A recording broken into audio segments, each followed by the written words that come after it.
Newly appointed hospital consultants will be offered higher pay in return for agreeing to do public-only work under this new Sláintecare contract being proposed after independently chaired talks.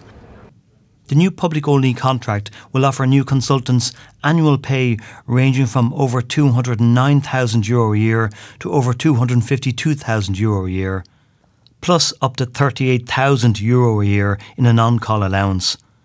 Consultants would also work a 37-hour week but could be rostered to work between 8 a.m. to 10 p.m. weekdays and also on Saturdays for the first time as part of the normal working week.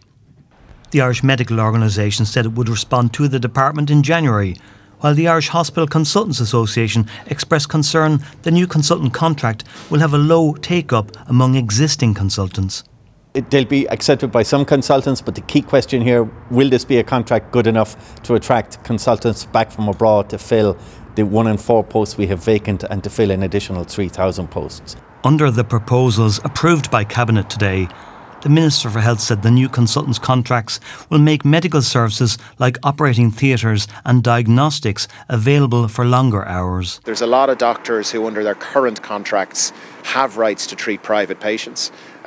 We want to see as many of them take up the new contract as possible, but it will take time now to phase it out. Under the new proposals, consultants will be able to treat private patients off-site in their own time. Existing consultants can also sign up to the new contract. Hospital consultant organisations will now consider the final proposals. And Fergal's with us in studio now. Fergal, a lot riding on this, I suppose, but firstly and most importantly, what impact might this have on patient care?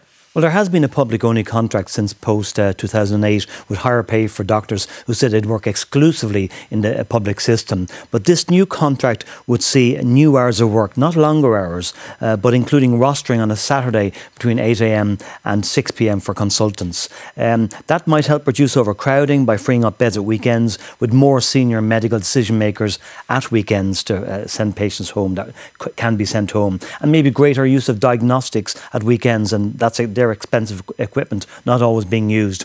The proposed deal reverses the controversial pay cuts for recently appointed consultants, so that's probably good news for them.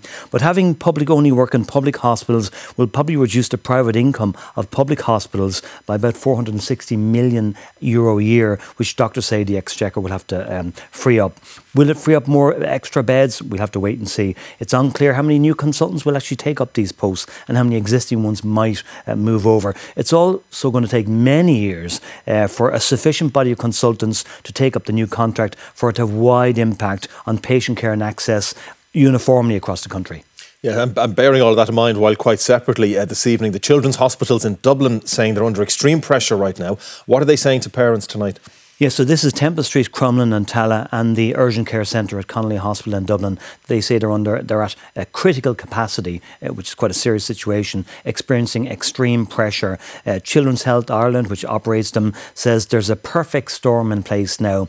High levels of viruses in the community, RSA, flu and strep A, which we've been hearing about recently. The clinical director of Children's Health Ireland says that due to earlier appropriate measures to protect from COVID-19, families have not experienced illnesses in their children who were born during lockdown. And hospitals are seeing some very sick babies who need acute care. They're urging families to seek alternative care options, such as going to a GP or pharmacy. But if parents are worried about their child being seriously ill or injured, they should attend their nearest paediatric emergency department. OK, Fergal Barros, thank you.